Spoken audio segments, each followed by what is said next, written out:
In a recent interview, ABC Nightly News host David Muir said that he knew at the age of 12 that he wanted to be a news anchor.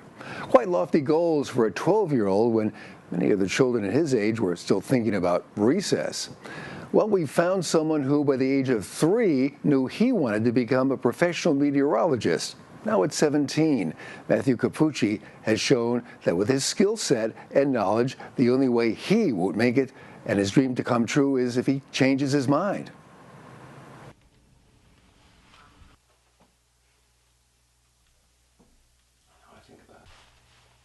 And good Wednesday, everybody. It seems like the hottest days of the summer have come towards the end of the season, which is not necessarily what we'd be expecting. Take a look. Highs today generally ranging from the upper 70s. Honestly, this has really been a fascination since birth for me. I mean, probably when I was 2 or 3 years old, I was always interested in the weather, and by the time I got to 6 or 7, after I watched a documentary about tornadoes and severe weather, that's when it really became a major passion for me, and I actually used my first communion money when I was 7 to purchase a video camera for storm chasing. However, once we get towards the latter portion of this week, that's when things begin to change, because we had this... I do 3 forecasts every week for the public access from Pembroke to P-Town. In addition, I've worked in the past to do some research in collaboration with the National Weather Service, basically on waterspouts that form ahead of storms, and as a result, I've attended numerous conferences out in Nashville, San Francisco, as well as Lake Tahoe, California, and I've been trying to expand this research in the recent days to include tornadoes. The operation is fairly low-tech. As a matter of fact, after attending Howell, Helping Others While Learning, taught by Warren Phillips, who is actually now a National Teachers Hall of Fame awardee.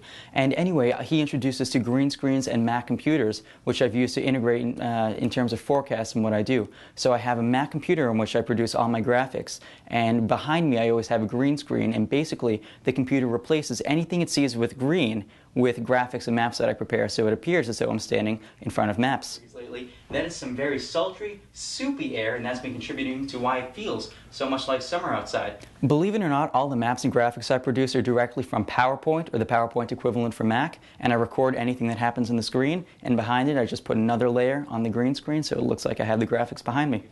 82 degrees for Plymouth at 79 down once we get to Bourne. Over the Cape and the Islands, generally looking around... By age 25, my dream job would be working for the Weather Channel, so I can cover all regions. There's always something happening in the United States in terms of interesting weather, and I want to be the one to tell people and share my enthusiasm for the weather with people around us, and at the same time help improve public safety and basically get people to take the word that threatening weather is approaching.